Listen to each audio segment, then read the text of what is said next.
Anyway, next, have we got any more to talk about tonight? It's only 9:40. We've only been at this for nearly 3 hours.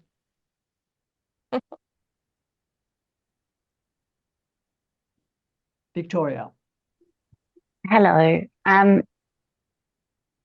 not entirely sure where I want to go, and I apologize if it just becomes kind of a, I don't know, selfish rant, but I just wanted to refer back to what you were saying about how we need to mourn and how absent that is from the process, the modern process in this society.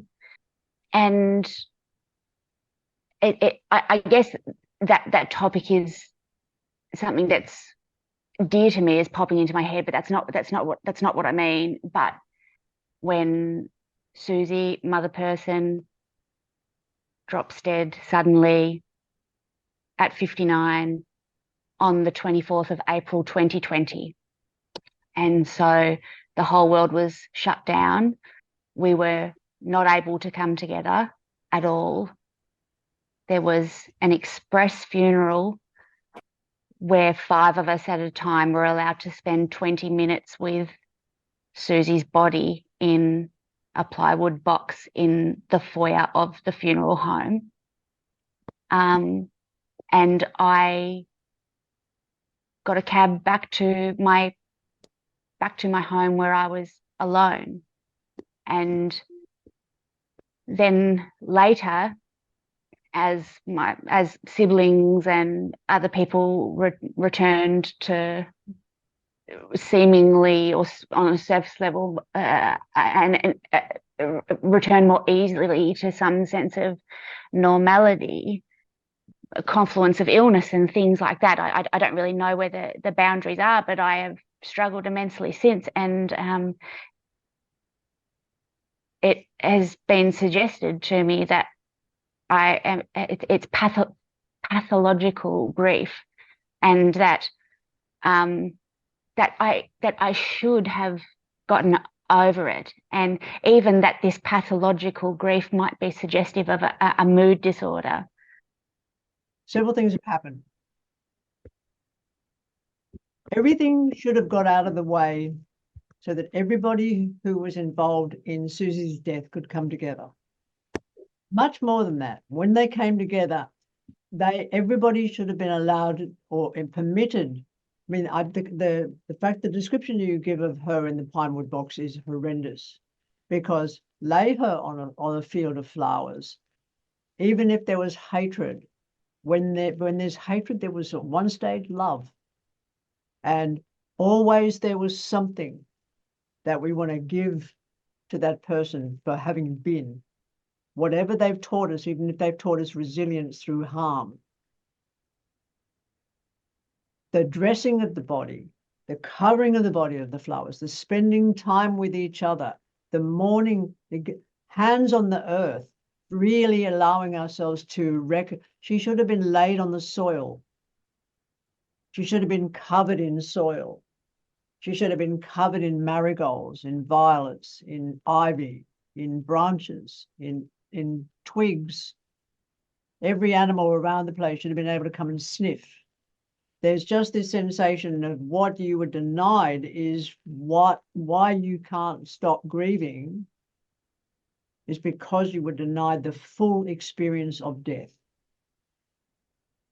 There's nothing, the idea of pathos in this, the idea of shame that you're meant to feel because you are grieving and because you were not able to grieve sufficiently at the experience of Susie's death.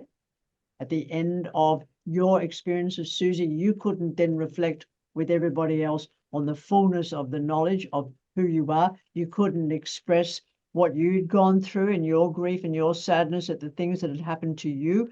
Each person at a funeral has a story to tell. It's not necessarily about the person who's died. It's a story about them that you share with the dead. And that then goes into that corpse. And that corpse gets given to the flame, and the ashes get scattered. It's still food. Burial, still food. I mean, even in a lead coffin, those beasties are going to get in or they're going to get out. They're not going to stay in there perennially. It's not going to happen. So you have been denied, and what you are feeling is the prison that you've been put in because of the expectations of a society that sees death as unnatural, but that also sees grief as unnatural when it's so necessary.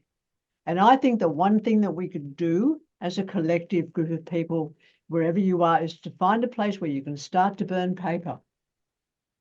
Write stories of anything and everything, burn the paper, get yourself a jar, put the ashes in the jar, keep putting the ashes in the jar, do it every day, instinctively. This is ceremony that works so that in the end you have a big jar. And then what we could do together is one powerful thing. Each of us collectively could do a video where you get a black art book and you get a Japanese brush and you have your jar beside you and you write your story outside in the wind on the black and watch it blow away. You'll get it. You'll feel free.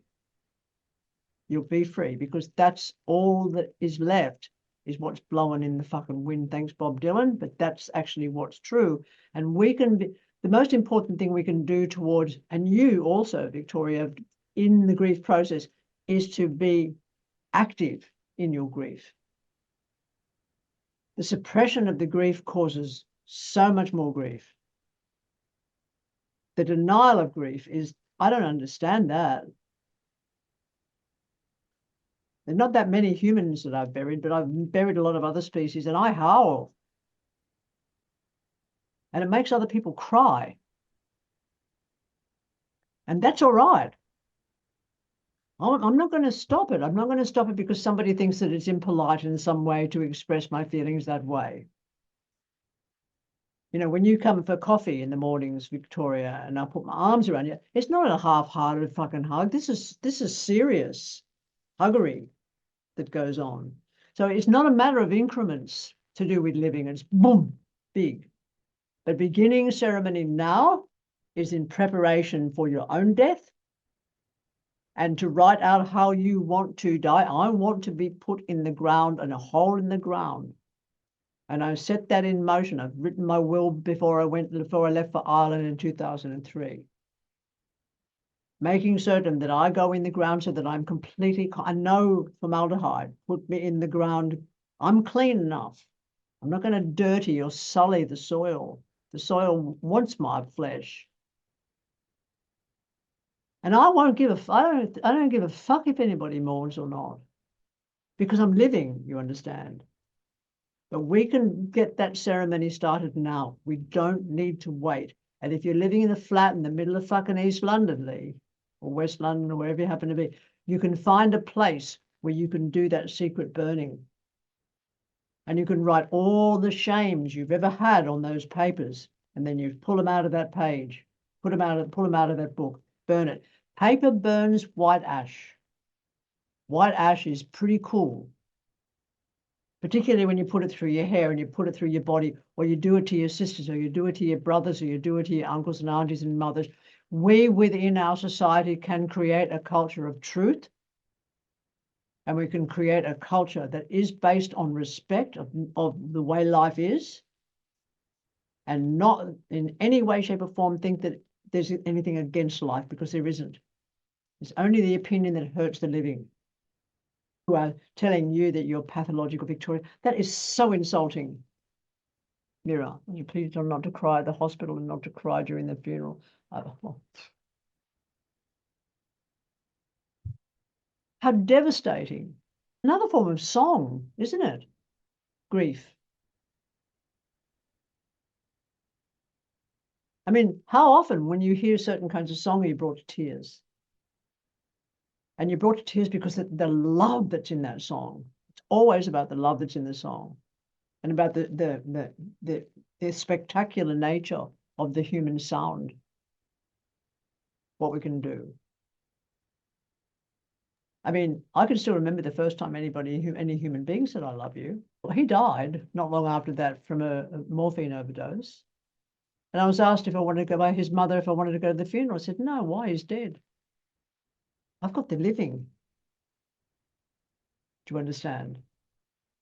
But that would have been a Christian funeral with a coffin and a maudlin fucking preacher standing up there in a pulpit and all these people remembering who that person was.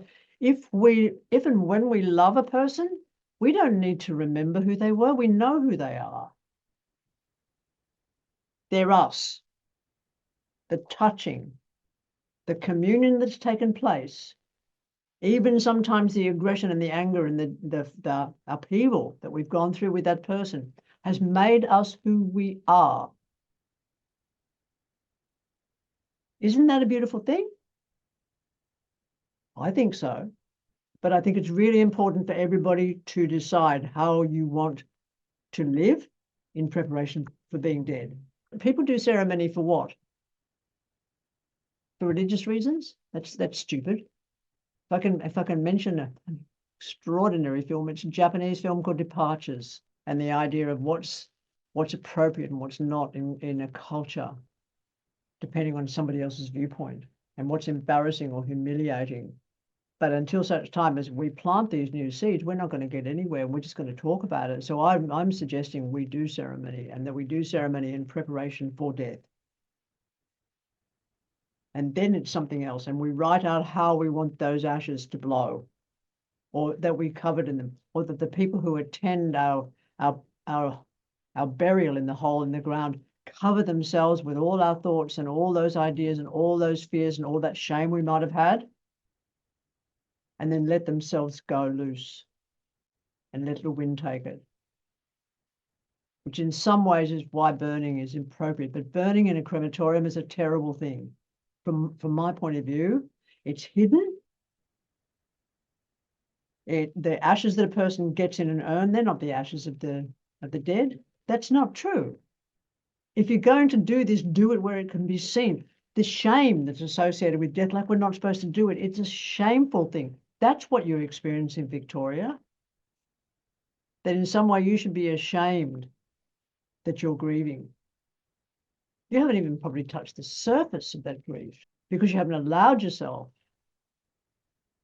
So go big or go home is my feeling about grief in particular.